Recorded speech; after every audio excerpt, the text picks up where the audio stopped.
ಬಸವನಗೌಡರಿಗೆ ಒಂದು ಮಾತು ಹೇಳ್ತೇನೆ. ಬಸವನಗೌಡರು ಹುಟ್ಟುದಕ್ಕಿಂತಲೂ ಪೂರ್ವದಲ್ಲಿ,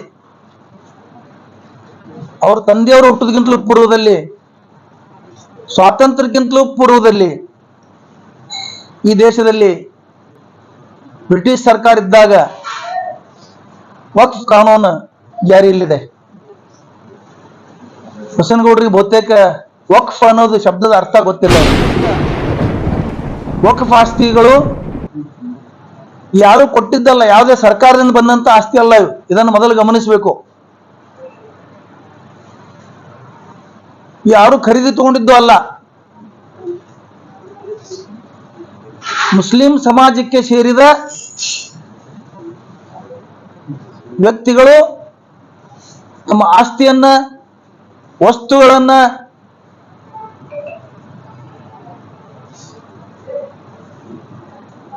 ತಮ್ಮ ಅಧಿಕಾರವನ್ನ, ಅದರ ಸ್ವತ್ತನ್ನ ತ್ಯಾಗ ಮಾಡಿ ದೇವರ ಹೆಸರ ಮೇಲೆ, ಅಂದ್ರೆ ಅಲ್ಲಾಹನ ಹೆಸರ ಮೇಲೆ ನಾವು ಈ ಆಸ್ತಿಯನ್ನ, ನಾವು ನಮ್ಮ ಹಕ್ಕನ್ನ ಬಿಟ್ಟು ಕೊಡ್ತಾ ಇದ್ದೀವಿ ದೇವರ ಹೆಸರ ಮೇಲೆ ಅಂತ ಯಾರು ಹೇಳಿರ್ತಾರೋ ಆ ಆಸ್ತಿ ವಕ್ಫ್ ಆಸ್ತಿ ಆಗ್ತವೆ.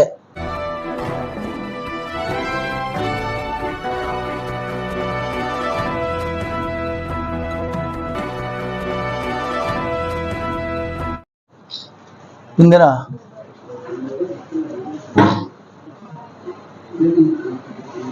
ಮಾಧ್ಯಮಗೋಷ್ಠಿಯಲ್ಲಿ ನಾನು, ನಾಗರಾಜ್ ಲಂಬೋರು, ಪ್ರಯಾಗ್ ಕಲಾದಿಗರು ಭಾಗವಹಿಸ್ತಾ ಇದ್ದೀವಿ.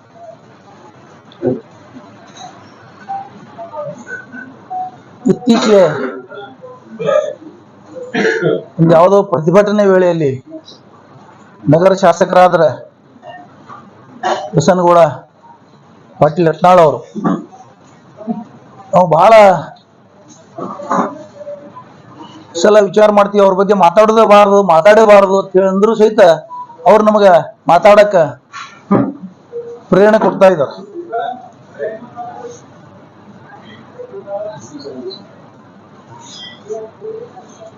ಕರ್ನಾಟಕದಲ್ಲಿ, ಇಡೀ ರಾಜ್ಯದಲ್ಲಿ ವಕಫ್ ಆಸ್ತಿಗಳ ಬಗ್ಗೆ ಮಾತನಾಡಿದ್ದಾರೆ. ಈ ವಕಫ್ ಕಾನೂನನ್ನ ರದ್ದುಪಡಿಸಲಿಕ್ಕೆ ನರೇಂದ್ರ ಮೋದಿ ಅವರಿಗೆ ಪತ್ರ ಬರೆದೀನಿ ಅಂತ ಹೇಳಿದ್ದಾರೆ. ನಾನು ಈ ಸಂದರ್ಭದಲ್ಲಿ ತಮ್ಮ ಮುಖಾಂತರ ಬಸವನಗೌಡರಿಗೆ ಒಂದು ಮಾತು ಹೇಳ್ತೇನೆ. ಬಸವನಗೌಡರು ಹುಟ್ಟುದಕ್ಕಿಂತಲೂ ಪೂರ್ವದಲ್ಲಿ,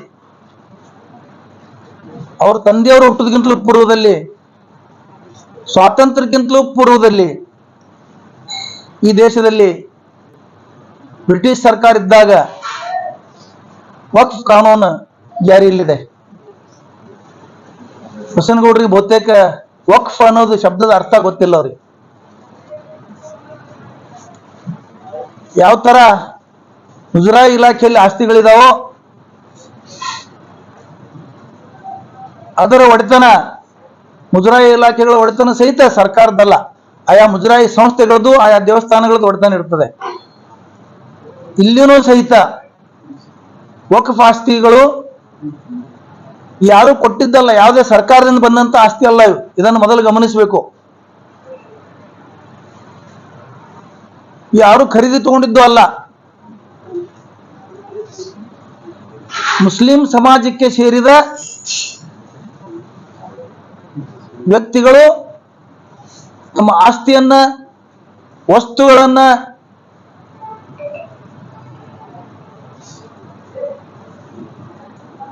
ತಮ್ಮ ಅಧಿಕಾರವನ್ನ, ಅದರ ಸ್ವತ್ತನ್ನ ತ್ಯಾಗ ಮಾಡಿ ದೇವರ ಹೆಸರ ಮೇಲೆ, ಅಂದ್ರೆ ಅಲ್ಲಾಹನ ಹೆಸರ ಮೇಲೆ ನಾವು ಈ ಆಸ್ತಿಯನ್ನ, ನಾವು ನಮ್ಮ ಹಕ್ಕನ್ನ ಬಿಟ್ಟು ಕೊಡ್ತಾ ಇದ್ದೀವಿ ದೇವರ ಹೆಸರ ಮೇಲೆ ಅಂತ ಯಾರು ಹೇಳಿರ್ತಾರೋ ಆ ಆಸ್ತಿ ವಕ್ಫ್ ಆಸ್ತಿ ಆಗ್ತವೆ. ವಕ್ಫ್ ಅಂದ್ರೆ ಏನು ಅನ್ನೋದು ವಕ್ಫ್ ಕಾನೂನಿನ 3ನೇ ಕಲಮಿನಲ್ಲಿ ಸ್ಪಷ್ಟವಾಗಿ ಹೇಳಿದ್ದಾರೆ. ಬಸವನಗೌಡರಿಗೆ ಟೈಮ್ ಸಿಕ್ಕರೆ ಅದು ತರಿಸಿ ಅಭ್ಯಾಸ ಮಾಡ್ಬೇಕು. ಒಂದ್ಸಲ ವಕ್ಫ್ ಕೊಟ್ಟ ಮೇಲೆ ಆ ವ್ಯಕ್ತಿ ಆಗಲಿ, ಆ ಸಮಾಜ ಆಗಲಿ ಅದನ್ನು ವಾಪಸ್ ತಗೊಳ್ಳಕ್ಕೂ ಸಹಿತ ಆ ವ್ಯಕ್ತಿಗೆ ಮತ್ತು ಆ ಸಮಾಜಕ್ಕೆ ಅಧಿಕಾರ ಇಲ್ಲ. ಅದು ದೇವರ ಆಸ್ತಿ.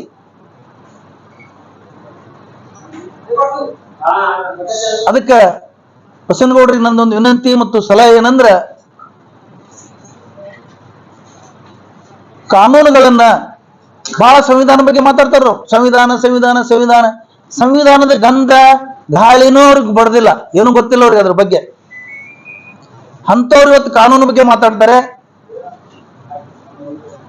ಈ ವಕ್ಫ್ ಕಾನೂನು ಬಗ್ಗೆ,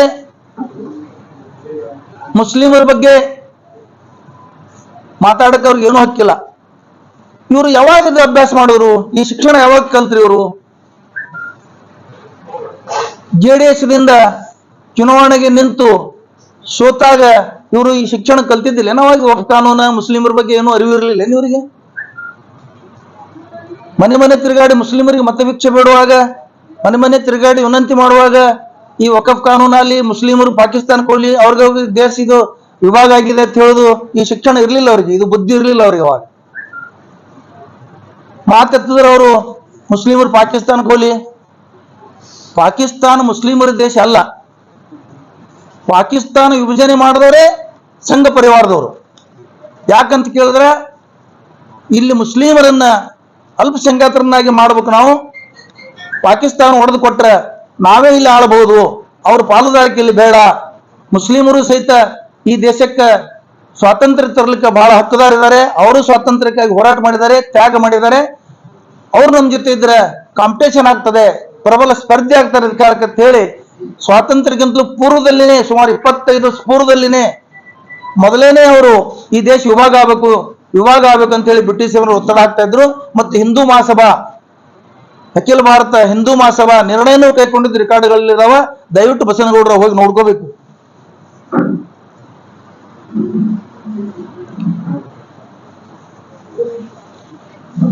ಬಸನಗೌಡರಿಗೆ ತಿಳ್ಕೊಳ್ಳೋದಿತ್ತಂದ್ರ ಹೋಗಿ ನೋಡ್ಬೇಕು ಹಿಂದೂ ಮಹಾಸಭಾ ನಿರ್ಣಯಗಳನ್ನ. ಡಾಕ್ಟರ್ ಬಾಬಾ ಸಾಹೇಬ್ ಅಂಬೇಡ್ಕರ್ ಅವರು 10 ಸಂಪುಟಗಳಲ್ಲಿ ಪುಸ್ತಕ ಬರೆದಿದ್ದಾರೆ. ಶಿವಮೊಗ್ಗದ ಕುವೆಂಪು ಯೂನಿವರ್ಸಿಟಿ ಆ 10 ಪುಸ್ತಕಗಳನ್ನ ಸಂಪುಟ ರೂಪದಲ್ಲಿ ಕನ್ನಡದಲ್ಲಿ ಪ್ರಿಂಟ್ ಮಾಡಿದ್ದಾರೆ. ಬಸನಗೌಡರು ತರಿಸಿ ಓದಬೇಕಂತೇಳಿ ನನ್ನ ವಿನಂತಿ ಈ ಸಂದರ್ಭದಲ್ಲಿ ತಮ್ಮ ಮುಖಾಂತರ. ಮಾತೆತ್ತಿದ್ರೆ ಪಾಕಿಸ್ತಾನ ಕೊಟ್ಬಿಟ್ಟಿದೆ, ಹೋಗ್ಬೇಕು.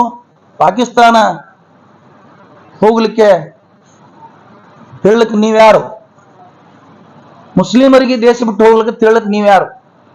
ಈ ದೇಶ ನಿಮ್ಮದ? ಈ ದೇಶ ನಿಮ್ಮದು. ಎಷ್ಟು ಹಕ್ಕಿದೆ ಬದುಕಲಿಕ್ಕೆ, ಬಾಳಲಿಕ್ಕೆ, ಅಷ್ಟೇ ಮುಸ್ಲಿಮರಿಗೂ ಹಕ್ಕಿದೆ ದೇಶಕ್ಕೆ, ಈ ದೇಶದ ಮೇಲೆ. ಈ ದೇಶ ಯಾವುದೇ ಒಂದು ಧರ್ಮ ಜಾತಿಯ ವ್ಯಕ್ತಿಗಳ ಸ್ವತ್ತಲ್ಲ ಈ ದೇಶ. ಈ ದೇಶಕ್ಕಾಗಿ ಈ ದೇಶದಲ್ಲಿ ಯಾರು ಹೋರಾಟ ಮಾಡಿದಾರ ಅವ್ರದ್ದು ಹಕ್ಕಿದೆ ಇಲ್ಲಿ. ಮಾತೆತ್ತಿದ್ರೆ ಅವರು ನಾಲ್ಗೆಯನ್ನು ಹರಿಬಿಟ್ಟು ಕೇವಲ ಮುಸ್ಲಿಮರು ಪಾಕಿಸ್ತಾನಕ್ಕೆ ಹೋಗ್ಲಿ. ಮತ್ತೆ ಅವಾಗ ನೀವು JDS ಸ್ಪರ್ಧೆ ಮಾಡಿ ಸೋತಾಗ ಗೊತ್ತಾಗ್ಲಿಲ್ಲ ನಿಮ್ಮ? ಅವಾಗ ಮುಸ್ಲಿಮರು ಸಲ ಪಾಕಿಸ್ತಾನ ಕೊಟ್ರೆ ನೀವು ಅಲ್ಲೇ ಹೋಗ್ರಿ, ಮತ್ತೆ ನೀವು ಮತ ಬಿಡ್ಲಿಕ್ಕೆ ಅಲ್ಲೇ ಹೋಗ್ಬೋದಾಗಿತ್ತಲ್ಲ. ಇಲ್ಲಿ ಮುಸ್ಲಿಮರಿಗೆ ಯಾಕೆ ನೀವು ಮತ ಬಿಡಿದ್ರಿ? ನೀವು ಮಾನ ಮರ್ಯಾದೆ ಎಲ್ಲ ಕಳ್ಕೊಂಡು ಇವತ್ತು ಮಾತಾಡ್ತಾ ಇದ್ದೀರಿ. ನಿಮ್ಮ ನಾಲ್ಗೆ ಮೇಲೆ ಹಿಡುತ್ತಿಲ್ಲ. ನಾನು ಈ ಸಂದರ್ಭದಲ್ಲಿ ಆ ಶಾಸಕ ಸ್ಥಾನದ ಗೌರವವನ್ನು ಕಾಪಾಡ್ತಾ, ನಿಮಗೆ ಗೌರವ ಇಲ್ಲದೆ ಇದ್ರು ಆ ಶಾಸಕ ಸ್ಥಾನಕ್ಕಾಗಿ ನೀವು ಒಂದು ಗೌರವ ಕೊಟ್ಟು ನಿಮ್ಮ ನಾಲ್ಗೆಯನ್ನು ಹಿಡಿತದಲ್ಲಿ ಇಟ್ಟುಕೊಳ್ಳೋದು ಒಳ್ಳೆಯದಂತ ಈ ಸಂದರ್ಭದಲ್ಲಿ ನಾನು ಹೇಳ್ತೇನೆ. ಈ ದೇಶದ ಸ್ವಾತಂತ್ರ್ಯಕ್ಕಾಗಿ ಸುಮಾರು 5 ಲಕ್ಷ ಮುಸ್ಲಿಮರು, 5 ಲಕ್ಷಕ್ಕಿಂತ ಮೇಲ್ಪಟ್ಟು ಮುಸ್ಲಿಮರು ಪ್ರಾಣ ತ್ಯಾಗವನ್ನು ಮಾಡಿದ್ದಾರೆ, ತಮ್ಮ ಆಸ್ತಿ ಪಾಸ್ತಿನ ಹಾಳು ಮಾಡ್ಕೊಂಡಿದ್ದಾರೆ. ನೀವು ಯಾವ ಪಕ್ಷದಲ್ಲಿ ಇದ್ದೀರಿ ಗೊತ್ತಾ ನಿಮಗ? ಈ ದೇಶಕ್ಕೆ ಸ್ವಾತಂತ್ರ್ಯ ಬಂದ ಮೇಲೆ ದಲಿತರಿಗೆ, ಹಿಂದುಳಿದವರಿಗೆ, ಅಲ್ಪಸಂಖ್ಯಾತರಿಗೆ ಮತದಾನ ಹಕ್ಕು ಕೊಡ್ತಿದ್ರ. ನಮಗೆ ಸ್ವಾತಂತ್ರ್ಯ ಬೇಡತ್ತ ಬ್ರಿಟಿಷರಿಗೆ ಬರ್ಕೊಟ್ಟಂತ ಪಕ್ಷದಲ್ಲಿ ಇದ್ದೀರಿ ನೀವು ಇವತ್ತ. ಆ ಸಂಸ್ಕೃತಿಯ, ಆ ಸಂತತಿಯ ಪಕ್ಷದಲ್ಲಿ ಇದ್ದೀರಿ ಇವತ್ತು. ನೀವು ಅರಿವು ಮಾಡ್ಕೋಬೇಕು. ನೀವು ಇವತ್ತ ಸಾವರ್ಕರ್ ಅವ್ರ ಟೀಮ್ ಇದನ್ನು ಬರ್ಕೊಟ್ಟಿದ್ದ ರೆಕಾರ್ಡ್ಗಳಲ್ಲಿದೆ. ಇವತ್ತ ನೀವು ಅಭ್ಯಾಸ ಮಾಡಬೇಕು ಇದೆಲ್ಲ.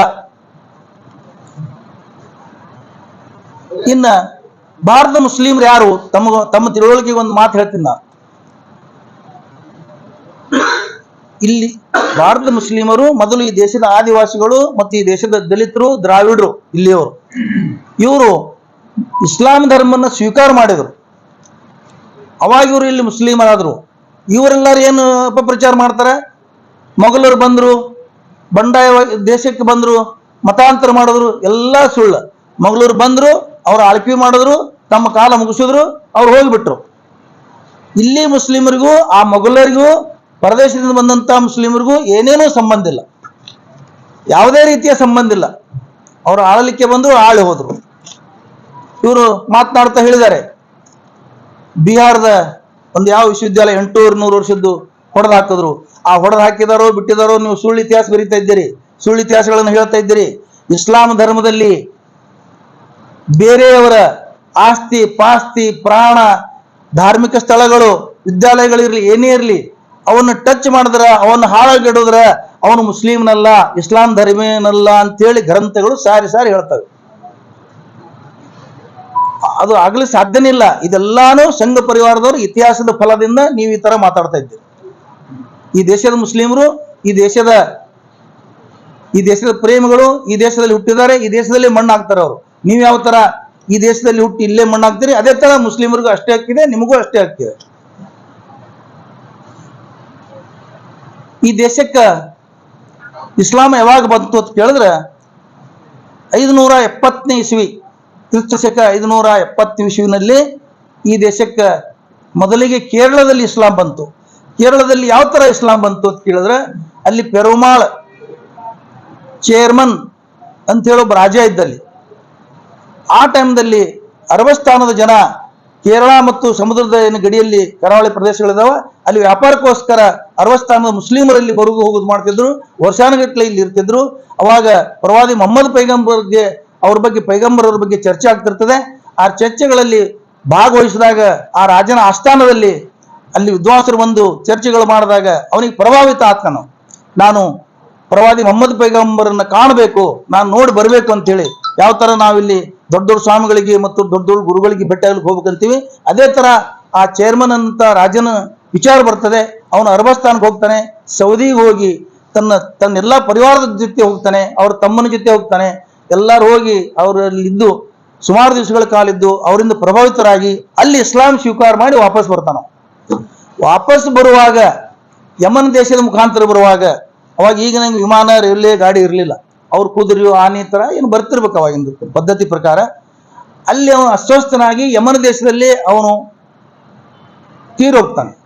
ಇವತ್ತಿಗೂ ಯಮನ್ ದೇಶದಲ್ಲಿ ಪೆರುಮಾಳ್ ಚೇರ್ಮನ್ ರಾಜನ ಸಮಾಧಿ ಇದೆ. ಇವತ್ತು ಮುಂದೆ ಅವರು ಒಂದು ಮಾತು ತಗೋತಾನೆ, ತನ್ನ ಜೊತೆ ಬಂದಂತ ಎಲ್ಲ ಜನರಿಗೆ ಅವನು ಏನ್ ತಗೋತಾನೆ, ನೀವು ಭಾರತದಲ್ಲಿ ಹೋಗಿ ಇದು ಇಸ್ಲಾಂ ಧರ್ಮ ನಾವೇನು ಸ್ವೀಕಾರ ಮಾಡಿವಿ ಎಲ್ಲರೂ, ಇದನ್ನ ನೀವು ಅಲ್ಲಿ ಇದ್ರ ಬಗ್ಗೆ ತಿಳುವಳಿಕೆ ಹೇಳ್ಬೇಕು, ಇದ್ರ ಬಗ್ಗೆ ಮೊಹಮ್ಮದ್ ಪೈಗಂಬರ್ ಬಗ್ಗೆ ನೀವು ತಿಳುವಳಿಕೆ ಹೇಳ್ಬೇಕಂತ ಹೇಳಿದಾಗ, ನಂತರ ಇದು 570ನೇ ಇಸ್ವಿನಲ್ಲಿ ಕೇರಳದಲ್ಲಿ ಪ್ರಾರಂಭವಾದಂತ ಇಸ್ಲಾಂ ಧರ್ಮ ಇಡೀ ಭಾರತ ದೇಶದಲ್ಲಿ ದ್ರಾವಿಡರು ಮತ್ತು ಈ ಏನು ದಲಿತರು ಇದ್ರು ಇವರೆಲ್ಲರೂ ಪ್ರಭಾವಿತರಾಗಿ ಎಲ್ಲರೂ ಮುಸ್ಲಿಮರಾಗ್ಯಾರ, ಇಸ್ಲಾಂ ಧರ್ಮ ಸ್ವೀಕಾರ ಮಾಡ್ಯಾರ.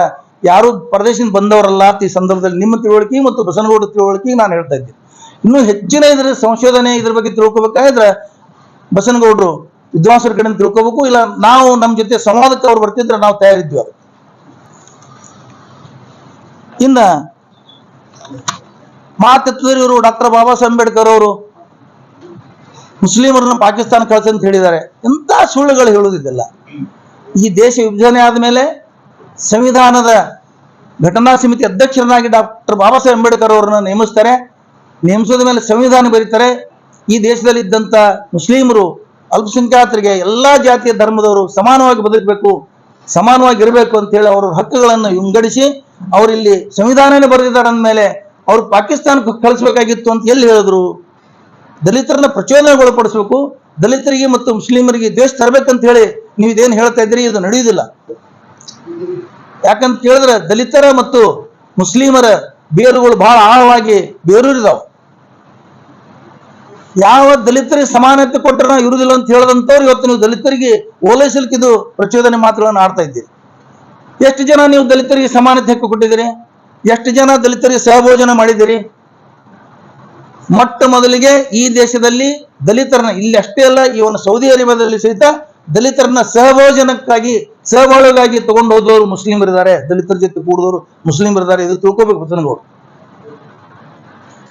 ಇತ್ತೀಚೆಗೆ ಮನುಗಳ ವಿಷಯ ಒಂದು ಸ್ಥಳದ ಬಗ್ಗೆ ದಲಿತರನ್ನ ಪ್ರಚೋದನೆ ಮಾಡಿ ಅವರನ್ನ ಸ್ಟ್ರೈಕ್ ಮಾಡಕ್ ಹಚ್ಚಿ ನೀವು ದ್ವೇಷ ಹರಡ್ತಾ ಇದ್ದೀರಿ. ಇದು ಯಶಸ್ವಿ ಆಗುದಿಲ್ಲ. ಇದು ಅದನ್ನು ಈ ಸಂದರ್ಭದಲ್ಲಿ ನಾವು ಖಂಡಿಸ್ತೀವಿ. ಇನ್ನ ಭ್ರಷ್ಟಾಚಾರದ ಬಗ್ಗೆ ಮಾತಾಡ್ತೀರಿ ನೀವು ಏನಿದ್ರಿ ಇವತ್ತು ನೀವು ಎಲ್ಲಿಗೆ ಬಂದು ಮುಟ್ಟಿದಿರಿ?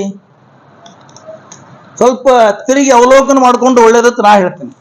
ನೀವು ಇನ್ನೊಬ್ಬರ ಬಗ್ಗೆ ಭ್ರಷ್ಟಾಚಾರದ ಬಗ್ಗೆ ಮಾತಾಡೋದಕ್ಕಿಂತಲೂ ನಿಮ್ಮದ ನೀವೇ ತಿಳ್ಕೊಂಡ್ರೆ ನನಗೆ ಬಹಳ ಸಂತೋಷ ಆಗ್ತದೆ. ಸತ್ಯ ಹರಿಶ್ಚಂದ್ರನ ವಂಶಜರೇ ಒಂದು ವೇಳೆ ಆಗಿದ್ರೆ ನಾವೊಂದು ಕೆಲವುಗಳು ವಿಷಯಗಳು ಹೇಳ್ತೀನಿ, ಅವಕ್ಕೆ ಉತ್ತರ ಕೊಡ್ಬೇಕು ನೀವು. ಹಿರೇಬೇನೂರದಲ್ಲಿ ಸಕ್ಕರೆ ಫ್ಯಾಕ್ಟರಿ ಪ್ರಾರಂಭ ಮಾಡಲಿಕ್ಕೆ ನೀವು ಸಿದ್ದೇಶ್ವರ ಬ್ಯಾಂಕ್ ಅಧ್ಯಕ್ಷಿದ್ರಿ.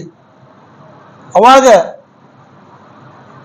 ಸುಮಾರು 200 ಜನರ ಹೆಸರಲ್ಲೇ ಅವರ ಆಸ್ತಿಗಳ ಮೇಲೆ ಸಾಲ ತಗೊಂಡು ಆ ಹಣವನ್ನು ಜ್ಞಾನಯೋಗಿ ಸಿದ್ದೇಶ್ವರ ಸಹಕಾರಿ ಕಾರ್ಖಾನೆ ಹಿರೇಬೇನೂರದಲ್ಲಿ ಸ್ಥಾಪನೆ ಮಾಡಿದ್ರಿ ನೀವು.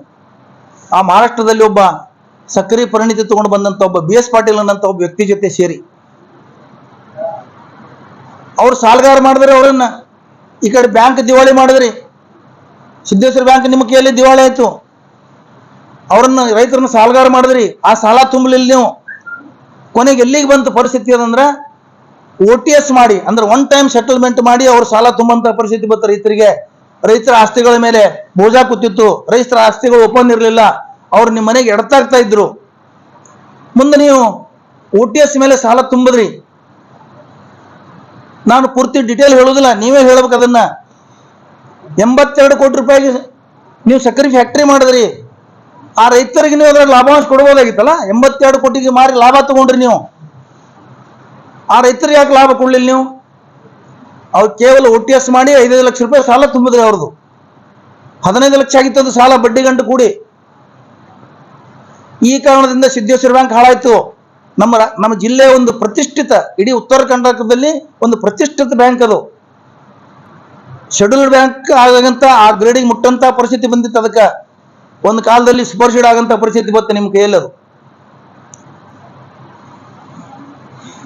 ಮುಂದೆ ಸಿದ್ದೇಶ್ವರಿ ಬ್ಯಾಂಕ್ ಅಂತ ಮಾಡಿದ್ರಿ. ಅದೊಂದು ಸೌಹಾರ್ದ ಕೋಆಪರೇಟಿವ್ ಸೊಸೈಟಿ. ಅದರದೆಲ್ಲ ಇಡೀ ಜಿಲ್ಲಾ ತುಂಬ ಬ್ರಾಂಚ್ಗಳನ್ನು ಮಾಡಿ ಅದರ ಮುಖಾಂತರ ಜನರ ದುಡ್ಡನ್ನು ಕಲೆಕ್ಟ್ ಮಾಡಿದ್ರಿ. ಬ್ಯಾಂಕಿಂಗ್ ಅಂತ ಹೇಳಿ ಪ್ರಚಾರ ಮಾಡ್ತೀರಿ. ಯಾವ ಹಕ್ಕಿದೆ ನಿಮಗೆ? ಅದು ಸಿದ್ದೇಶ್ವರಿ ಒಂದು ಸೊಸೈಟಿ, ಅದು ಸೌಹಾರ್ದ ಸೊಸೈಟಿ. ಬ್ಯಾಂಕ್ ಅಂತ ಹೇಳಿ ಜನರಿಗೆ ನಂಬಿಸಿ ಕೋಟ್ಯಾಧಿಗಟ್ಟಲೆ ದುಡ್ಡಲ್ಲಿ ಶೇಖರಣೆ ಮಾಡಿದ್ರಿ. ಸ್ವಲ್ಪ ಅದ್ರ ಬಗ್ಗೆನೂ ಬಹಿರಂಗ ಮಾಡ್ರಿ ಅಂತ ಹೇಳಿ ನಾನು ವಿನಂತಿ ಮಾಡಿದ್ದೆ. ಹಿಂದೆ ಬಹಿರಂಗ ಮಾಡಲಿಲ್ಲ. ತಾವು ಒಂದು ವೇಳೆ ಸತ್ಯವಂತರಾಗಿದ್ರೆ, ಪ್ರಾಮಾಣಿಕರಾಗಿದ್ರೆ, ಯಾರ್ಯಾರು ಎಷ್ಟು ಶೇರ್ ಕೊಟ್ಟಿದ್ದಾರೆ, ಅದು ಎಷ್ಟು ಬೆಳೆದಿದೆ, ಅದರದ ಅಡಿಟ್ ರಿಪೋರ್ಟ್ ಅನ್ನು ಬಹಿರಂಗಪಡಿಸಿದ್ರೆ ನಾವು ನಿಮ್ಮ ಧನ್ಯವಾದಗಳನ್ನು ಹೇಳ್ತೀವಿ. ಚಿಂಚೋಳಿಯಲ್ಲಿ ಅದೇ ದುಡ್ಡು ತಗೊಂಡೋಗಿ 2,000 ಕೋಟಿ ದುಡ್ಡು ಖರ್ಚು ಮಾಡಿ ನೀವಲ್ಲಿ ಸಕ್ಕರೆ ಫ್ಯಾಕ್ಟರಿ ಮಾಡಿದ್ರಿ. ಯಾರು ದುಡ್ಡದು? ನಿಮ್ಮ ಸೂಪರ್ ಮಾರ್ಕೆಟ್ಗಳು, ನಿಮ್ಮ ಸಿದ್ದೇಶ್ವರ ಆಸ್ಪತ್ರೆಗಳು.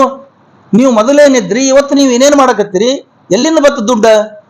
ಇದನ್ನು ನೀವು ಸಿದ್ದೇಶ್ವರ ಸ್ವಾಮೀಜಿ ಹೆಸರಿನಿಂದ ನೀವು ಇವತ್ತು ಅವ್ರ ಹೆಸರನ್ನು ಮುಂದೆ ಮಾಡಿ ಅವ್ರ ಫೋಟೋಗಳು ಇಡೀ ಜಿಲ್ಲೆ ತುಂಬ ಹಾಕಿ, ನಿಮ್ಮದೇ ಇತ್ತು ಅಂದ್ರೆ ನಿಮ್ಮ ಮೇಲೆ ಜನರು ವಿಶ್ವಾಸ ಇದ್ರೆ ನಿಮ್ಮದೇ ಫೋಟೋ ಹಾಕೋರಿ. ಸಿದ್ದೇಶ್ವರ ಸ್ವಾಮಿಗಳ ಮುಖಕ್ಕೆ ಹಾಕಿ ನಿಮ್ಮದು ಇದು ನೀವು ಮಾಡಿದ್ದೆಲ್ಲ ಅವ್ರ ಮುಖದ ಮೇಲೆ ಹಾಕಿದ್ದು ಮಾಡ್ತೀರಿ.